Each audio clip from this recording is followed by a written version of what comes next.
Ayo, nih Masya Allah, singkat kita lanjutkan peristiwa Taif. Apa yang terjadi? Orang Taif nanya sama Nabi Muhammad, hai Muhammad, engkau selama ini selalu bercerita tentang surga dan neraka. Hari ini kami bertanya kepadamu Muhammad, engkau pernah melihat surga dan neraka atau belum? Di situ Nabi bingung, bingung jawabnya. Akhirnya singkat Nabi pulang ngadu doa sama Allah, ya Rabbana, umatku mempertanyakan tentang surga dan neraka, tapi sampai dengan detik ini aku belum juga melihat surga dan neraka. Singkat, lalu di Isra wal Mi'rajkannya Nabi Yuna Muhammad. Apa artinya Isra? Perjalanan di waktu malam, perjalanan horizontalnya baginda Rasul di waktu malam dari Masjidil Haram ke Masjidil Aqsa. Singkat dilanjutkan dengan kata Mi'raj, yang berarti naiknya baginda Rasul dari Masjidil Aqsa ke langit ketujuh hingga Sidratul Muntaha. Singkat, perjalanan Nabi langsunglah tiba saatnya Nabi di depan pintu surga.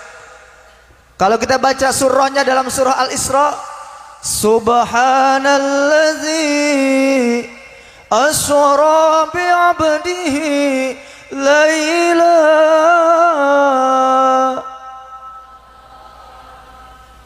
Maha suci Allah yang telah menjalankan hambanya di waktu malam.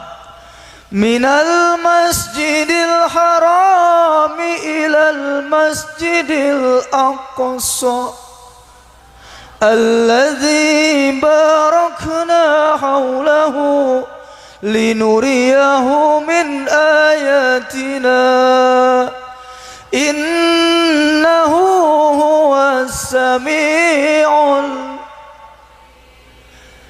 Coba dah, dalam kalimat ini Allah mulakan dengan kata subhana.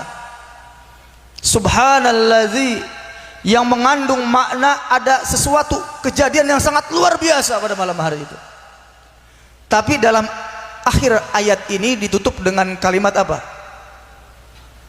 Innahu huwas sami'ul.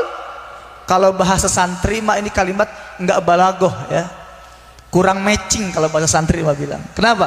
Yang matching apa yang balagohnya? Innallaha ala kulli syai'in qadir. Itu berbalagoh. Kenapa demikian? Disinilah sebuah jawaban besar dari Allah Subhanahu wa ta'ala untuk orang-orang Taif. Innahu huwas sami', Allah mendengar. Al-Basir, Allah pun melihat akan perlakuan orang-orang Taif kepada Nabi Yuna Muhammad sallallahu alaihi wasallam. Sampai akhirnya Allah izinkan Nabi Muhammad untuk melihat isi surga dan isi neraka. Singkat ibu bapak, Nabi Muhammad sampailah di depan surga.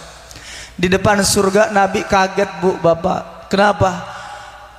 Di depan pintu surga Nabi sudah melihat ada bidadari surga sedang berdandan begitu cantiknya, sedang dandan abis-abisan ini bidadari surga. Kemudian Nabi bertanya, wahai bidadari surga, hari ini engkau dandan begitu cantiknya untuk siapa? Kemudian apa jawab bidadari surga itu?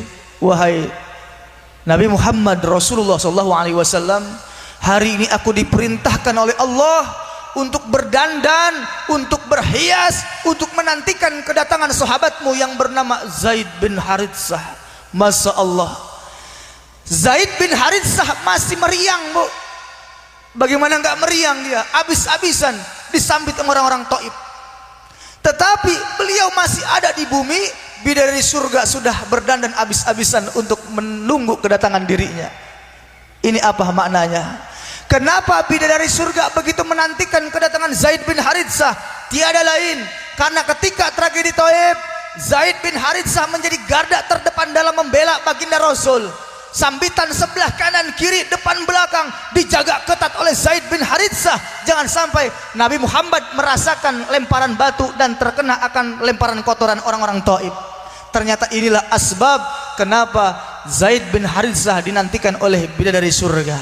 Bapak, para pemuda-pemudi, kalau kita ingin dinantikan oleh bidadari surga, contoh apa yang dilakukan oleh Zaid bin Haritsah. Kalau dulu Nabi Muhammad sebagai qudwah kita, sekarang sebagai warasatul anbiya adalah para ulama-ulama kita, para guru-guru kita. Kalau ingin dinantikan surga, menjadilah garda terdepan dalam membela dan menjaga para ulama-ulama kita. Setuju? Setuju? Siap bela ulama? Siap bela habaib? Siap ngikuti komando ulama? Takbir!